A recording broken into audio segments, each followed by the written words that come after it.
শহরে ফের মাথাচাড়া দিচ্ছে এমন প্রতারণা চক্র। এবার এক অদ্ভুত কাণ্ডে চাঞ্চল্য ছড়িয়েছে হাবড়ায়। প্রায় 35 থেকে 40 কিলোমিটারের ফারাক, তবে একজনের ভুলের মাসুল দিতে হবে আরেকজনকে। ধরুন, কলকাতায় চলা একটি স্কুটিতে ব্যবহৃত হয়েছে অন্য এক বাইকের নাম্বার প্লেট, আর সেই অপরাধের দায় এসে পড়েছে নিরপরাধ বাইক মালিকের ঘাড়ে। আসল ঘটনাটি ঘটেছে কলকাতার ইকো পার্ক থানা এলাকায়। হঠাৎ করে আমার মোবাইলে একটা মেসেজ আসে যে 1000 টাকা চালান এসছে উইদাউট হেলমেটের জন্য। আমি চালানটা ওপেন করে দেখি কি, আমি তো ভাবছি আমি তো হাবড়া থেকে কোথাও বেরোই না, কোথা থেকে উইদাউট হেলমেটে চালানটা ওপেন করে দেখি কি, বাবা এটা তো তালি পার্ক নিউ টাউন বিধাননগরে এসছে।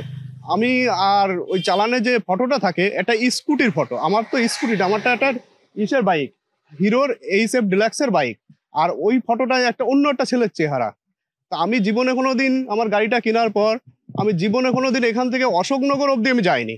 আমি কি করে কলকাতায় চলে যাব বিধাননগর সেই তালি পার্ক নিউ টাউনে?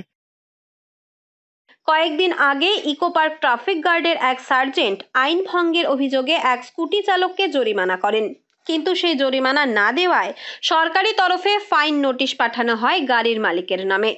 আর তাতেই চমকে ওঠেন হাবড়ার বাসিন্দা খোকন সরকার, যিনি পেশায় একজন গ্রামীণ অর্থাৎ হাতুড়ে চিকিৎসক। খোকন বাবুর অভিযোগ, তার বাইকের নাম্বার ব্যবহার করা হয়েছে সেই স্কুটিতে। তিনি জানান, বাইক কেনার পর কখনো হাবড়ার বাইরেই যাননি তিনি, অথচ কলকাতার ইকো পার্কে আমার নাম্বারে ফাইন হয়েছে।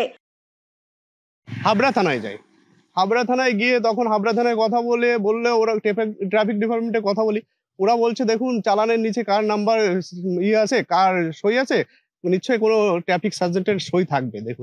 দেখলাম আমি, হ্যাঁ হ্যাঁ আছে, ওনার নাম আছে Tapas Mondal, traffic sub inspector, eco park থানা ওইখানটায়। আমি গিয়ে একা গিয়ে যে কথা বলি, ওনাকে কথা বলে সব দেখাই, আমার গাড়ি ফটো তুলে নিয়ে যাই। তারপরে যে কেসের চালানের তারপরে ওইটা সবগুলো ফটো নিয়ে, আমার ডকুমেন্টস নিয়ে, ব্লু বুক নিয়ে আমি চলে যাই। যাওয়ার পরে ওনারা দেখে, ওনারাও বলছে হতভম্বা, ওনারা আরো ডাকে, পুলিশ কর্মীকে আরো ডাকে, উনি স্যার বসেছিল, ডেকে বললে এ তো বিশাল ব্যাপার, এর আগে একটা কেস বারাসাতে ঘটেছিল, সে একটা বড় অ্যাক্সিডেন্ট করার পর তারপর সেটা জানতে পারা গেছে যে এটা অন্য কারো বাইক। পরবর্তীতে ও যদি কোনো অকারেন্স ঘটিয়ে ফেলে, বড়সড় ক্রাইম করে, তার দায় তো আমার উপর পড়বে, সম্পূর্ণভাবে সেটা আমার উপর। আমি ইকো পার্ক থানায় একটা লিখিত কমপ্লেন করি।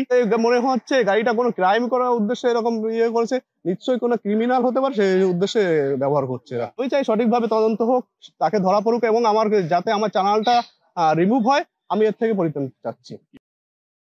পরিস্থিতি বুঝে তিনি যোগাযোগ করেন হাবড়া থানার পাশাপাশি ইকো পার্ক থানার সঙ্গেও। দুই থানার তরফে পুলিশ ঘটনাটি খতিয়ে দেখার আশ্বাস দিয়েছেন। তবে প্রশাসনের কাছে খোকনবাবুর আবেদন, এই ধরনের প্রতারণা যারা করছে, তদন্ত করে নাম্বার প্লেট জালিয়াতির সঙ্গে যোগ থাকা অভিযুক্তদের বিরুদ্ধে যেন কঠোর ব্যবস্থা নেওয়া হয়। তবে বেশ কয়েকটি ঘটনায় শহরে বাইক ও স্কুটির নাম্বার বদল করে চলা এই ধরনের প্রতারণা চক্র প্রশাসনের মাথা ব্যথার কারণ হয়ে উঠছে বলেও মনে করছে বিশেষজ্ঞ মহল। উত্তর 24 পরগনা থেকে রুদ্র নারায়ণ রায়ের রিপোর্ট, লোকাল 18 বাংলা।